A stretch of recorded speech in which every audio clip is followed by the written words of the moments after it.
I never thought I would sit here today, sharing my story with strangers, but maybe it's the only way to let go of the storm inside me. I was a woman who gave everything for love. My time, my career, my dreams. I believed in my husband more than I believed in myself. I thought we were building a life together, brick by brick with trust, sacrifice, and faith. But little did I know, while I was building his future, he was building a secret life of his own. And when I found out, it didn't just break my heart. It set fire to everything I believed in. This is the story of how my sacrifices turned into betrayal, and how that betrayal gave me the strength for a revenge my husband never, ever expected. If you are watching this, subscribe and let me know where you're watching from. When I was younger, I had big dreams. I wanted to be independent, to build a career, to travel, to make a name for myself. I was good at academics, I had opportunities lined up, and my parents believed I could go far. But then I met him. He was charming, ambitious, full of promises about the future. He made me feel like I was the center of his world, and at that age, love felt bigger than anything else. Bigger than my career. Bigger than my ambitions. Bigger than myself. When he proposed marriage, I said yes without hesitation. My family warned me, don't give up your education, don't give up your future for anyone. But I thought love was enough. I thought he was enough. So I gave up scholarships, job offers, everything just to be by his side. The first few years of our marriage were tough. We didn't have much money. He was still struggling to establish his career. We lived in a small apartment with cracked walls and broken furniture. There were days when we had to decide between paying the electricity bill or buying groceries.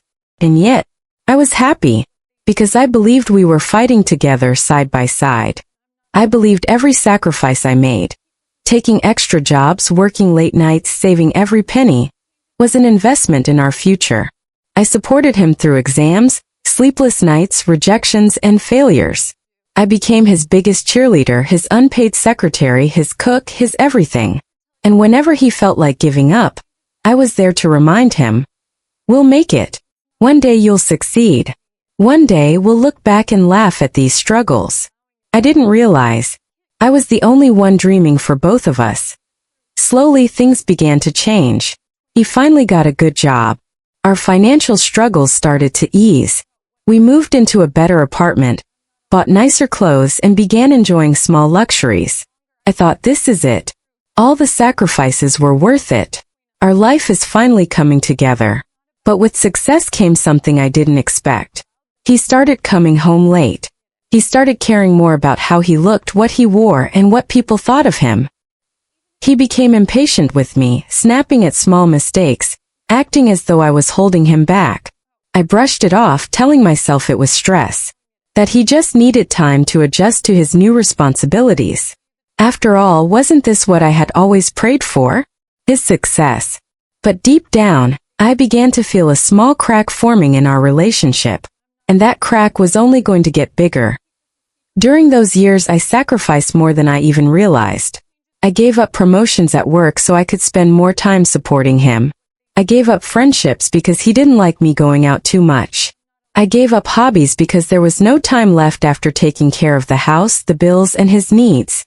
It wasn't just about giving up opportunities. I gave up myself. Piece by piece, I stopped recognizing the woman in the mirror.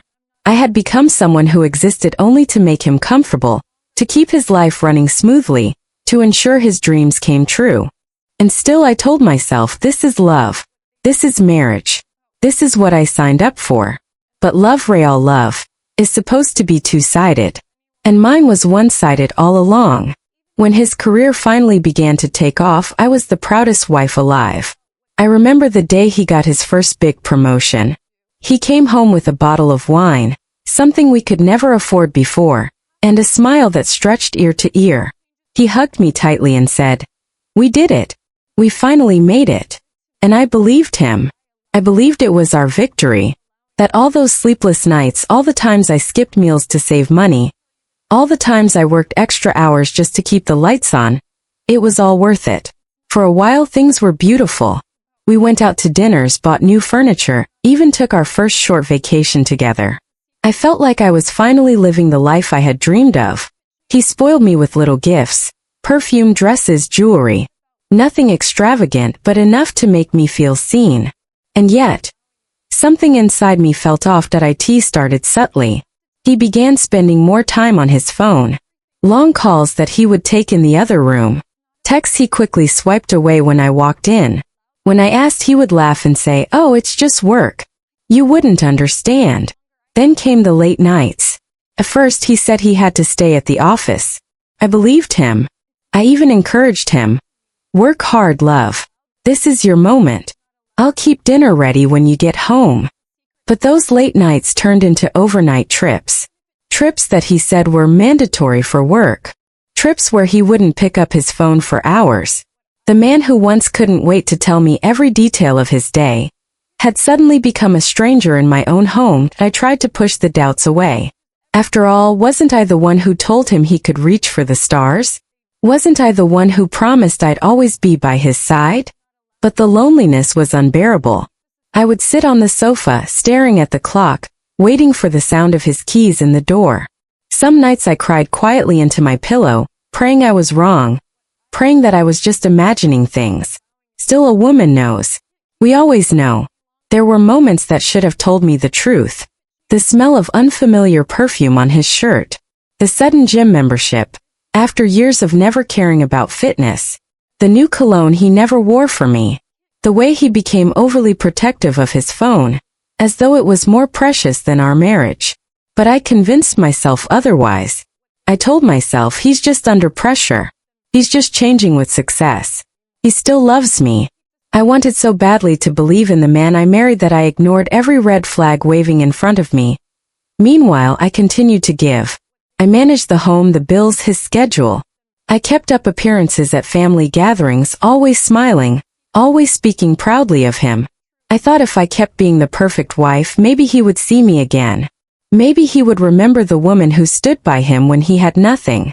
But the more I tried, the more distant he became. One evening, he came home late, far later than usual. His shirt was wrinkled, his hair messy, and his excuse, "I was stuck in traffic," felt like an insult to my intelligence. Something inside me snapped that night. I asked him directly, "Is there someone else?" For a moment his face went pale. Then almost too quickly he laughed. "Don't be ridiculous. You're imagining things." He kissed my forehead, brushed past me, and went straight to bed. But I lay awake that night, staring at the ceiling, knowing deep in my heart that I wasn't imagining anything. The betrayal had already begun. I just didn't have the proof yet. I'll never forget the night my world shattered. It was late, past midnight, and he hadn't come home yet. I had called him 5 times, no answer. My stomach twisted with worry and suspicion. For hours I paced the living room, every sound outside making me jump. Finally, I heard his car pull into the driveway. My heart pounded as I rushed to the window. And there it was, the confirmation I had been dreading. He wasn't alone. Through the thin curtain, I saw him laughing, leaning in close to a woman I had never seen before. Her hand rested on his arm like it belonged there. And the look on his face, the softness, the warmth, that was the look he used to save only for me. I felt my knees give way, my body collapsing against the wall. My breath came in shallow gasps as tears streamed down my face when he finally walked in. His tie loosened and his cologne stronger than ever. He looked surprised to see me waiting. "You're still up?" he asked casually, like nothing was wrong. I wanted to scream. I wanted to grab him and shake him and demand answers. But all I could manage was a trembling whisper.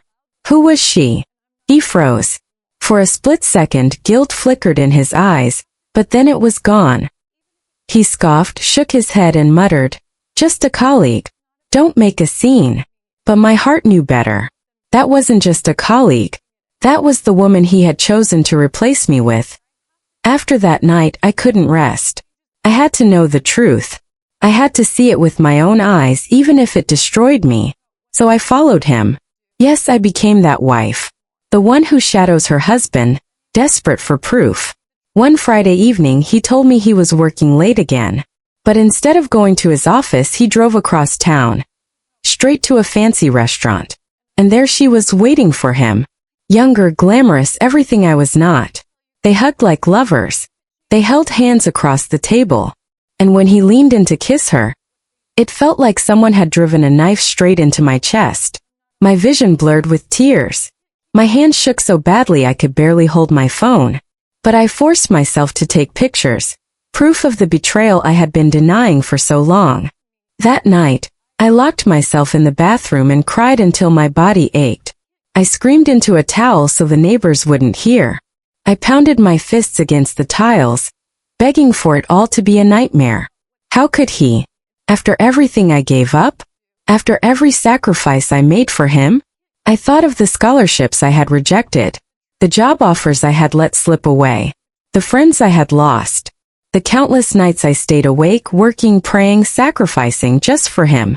And now he was giving all of his love, all of his time, all of his attention to someone else. The pain was unbearable. But somewhere deep inside that pain, something else began to grow. A fire. I realized I had two choices. I could stay broken, living as a shadow of the woman I used to be, or I could rise. He thought I was weak. He thought I would cry, forgive, and continue being his servant. But he didn't know me anymore. If he could betray me so cruelly after everything I had done for him, then he deserved to feel a pain far greater than mine. And I promised myself that night, I will not go down quietly. I will make him regret the day he ever underestimated me. The morning after my breakdown, I stared at my reflection in the mirror. My eyes were swollen, my face pale, but for the first time in months, I saw something familiar. Strength. I whispered to myself, no more tears. No more sacrifices. From today I fight back. He had built his career on my sacrifices. His house, his reputation, his so-called success, all of it was mine just as much as his. And now he was flaunting another woman, thinking I'd crumble? He was about to learn what real destruction looked like. Step 1 was information. I started collecting everything. Bank records I already had access to. Copies of business contracts I had typed for him late at night. Emails he had left open carelessly. I dug deeper than I ever had before. And the more I uncovered, the more I realized. His empire wasn't as clean as he pretended. He had cut corners, hidden debts, even lied on a few contracts. The evidence was damning. Step 2 was allies. I reached out to a friend I hadn't spoken to in years, a woman who had once warned me about him. She was a lawyer now. When I showed her what I had, she stared at me in disbelief. "Do you know what this means?" she asked. I nodded, my voice steady. "Yes. It means I can destroy him." I didn't confront him right away. No. That would have been too easy. Too merciful. Instead, I played my role perfectly. The devoted wife.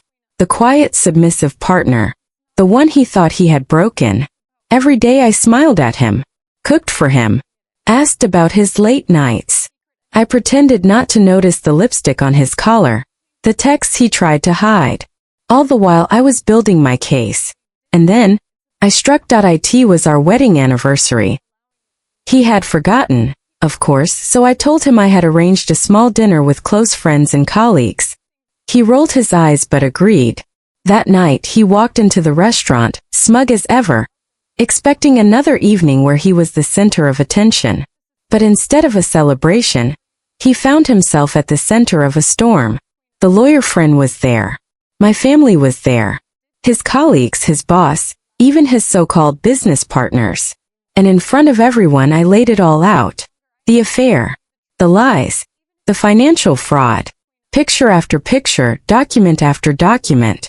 Gasps filled the room. His boss's face turned red with fury.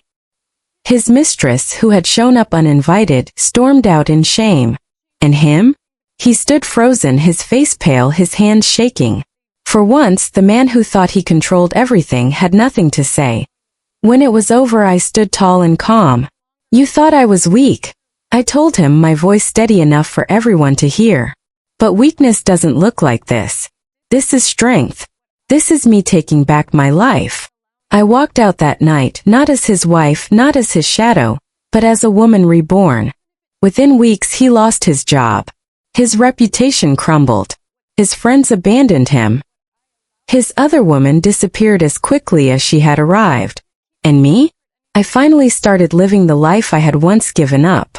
I went back to school. I took the job I had always dreamed of. I rebuilt myself from the ground up. Every success I achieved was a reminder. I didn't need him. I never did. Looking back now, I don't regret the revenge. Because it wasn't just about punishing him, it was about reclaiming myself. He thought betrayal would break me. But all it did was set me free. And I can say this without hesitation. Sometimes the best revenge isn't just watching them fall. It's watching yourself rise higher than they ever imagined. That it's been months since that night. Months since I stood in that restaurant and shattered the illusion he built around himself. I wake up now to quiet mornings, sunlight streaming gently through the curtains. My coffee tastes different. Not bitter, not rushed. I drink it slowly, savoring the peace that I once thought I'd never have. The house feels lighter. The silence no longer suffocates me. It comforts me. People often ask me, "Don't you miss him?